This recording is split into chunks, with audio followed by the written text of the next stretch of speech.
साधु और चोर की कहानी। बहुत समय पहले की बात है। एक छोटे से गांव में एक साधु बाबा रहते थे। उनका नाम स्वामी दीनानाथ था।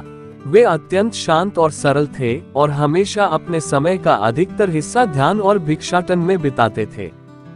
गांव वाले उन्हें बड़े आदर से देखते थे और उनकी बातें बड़े ध्यान से सुनते थे। वे जानते थे कि स्वामी जी एक पुण्यात्मा है और उनकी बातों में गहरी सच्चाई होती है। गांव के पास एक घना जंगल था जिसमें कई तरह के जंगली जानवर रहते थे। इस जंगल में एक चोर भी छुपकर रहता था। वह दिन भर जंगल में घूमता और रात को गांव में चोरी करने आता। गांव वालों को उसके बारे में कई बार शिकायतें मिल चुकी थीं, लेकिन वह हमेशा पुलिस से बचने में कामयाब हो जाता। लोग उसे डरकर चुप रहते थे, लेकिन उसकी क्रूरता और चोरी के कारण वे परेशान थे। एक दिन उस चोर का सामना स्वामी दीनानाथ से हुआ। स्वामी जी जंगल में ध्यान करने के लिए जा रहे थे, जब अचानक चोर ने उन्हें देखा। चोर ने सोचा कि यह साधु बाबा अकेले हैं, इनसे कुछ लूट लिया जाए। वह चुपचाप उनके पास आया और उनका पीछा करने लगा। जैसे ही चोर ने स्वामी जी के पास पहुंचकर उन्हें लूटने का मन बनाया, स्वामी जी ने उसे देखा और मुस्कुराते हुए कहा, तुम मुझसे कुछ लेना चाहते हो? चोर हैरान हुआ कि साधु बाबा ने उसे पहचाना और बिना डर के बात की। उसने झूठा मुंह बनाकर कहा, मुझे तुमसे कुछ नहीं चाहिए बाबा, मैं तो बस आपके आशीर्वाद के लिए यहाँ आया हूँ।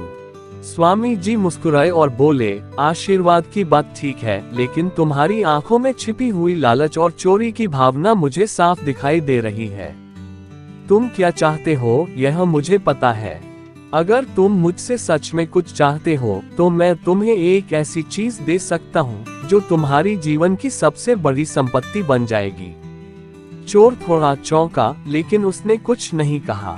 स्वामी जी ने फिर कहा, तुम जो भी चुराते हो वह तुम्हारी सच्ची संपत्ति नहीं बन सकती। तुम्हें एक ऐसी संपत्ति चाहिए जो तुम्हारे दिल को शांति दे और तुम्हें सच्ची खुशी दे। वह संपत्ति है ईमानदारी और सच्चाई। यदि तुम इन्हें अपना लो तो तुम्हारा जीवन बदल जाएगा। चोर सोचने लगा और उसने स्वामी जी से पूछा, क्या मैं सच में ऐसा कर सकता हूँ? स्वामी जी ने शांत भाव से कहा, तुम अपने दिल में ईमानदारी और सच्चाई का बीज बो, फिर देखो तुम्हारी दुनिया बदल जाएगी। तुम्हारी आत्मा को शांति मिलेगी और तुम्हें कभी भी किसी से कुछ चुराने की जरूरत नहीं पड़ेगी। चोर ने स्वामी जी की बातें समझी और अपनी पुरानी आदतों को छोड़ने का निर्णय लिया। उसने अपनी चोरी का जीवन छोड़कर गांव में ईमानदारी से काम करना शुरू किया। कुछ ही समय में उसका जीवन बदल गया और वह एक सम्मानित व्यक्ति बन गया।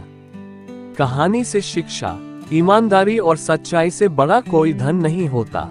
अगर हम सच्चाई और ईमानदारी से अपने जीवन को जीते हैं तो हम सच्ची खुशी और शांति पा सकते हैं।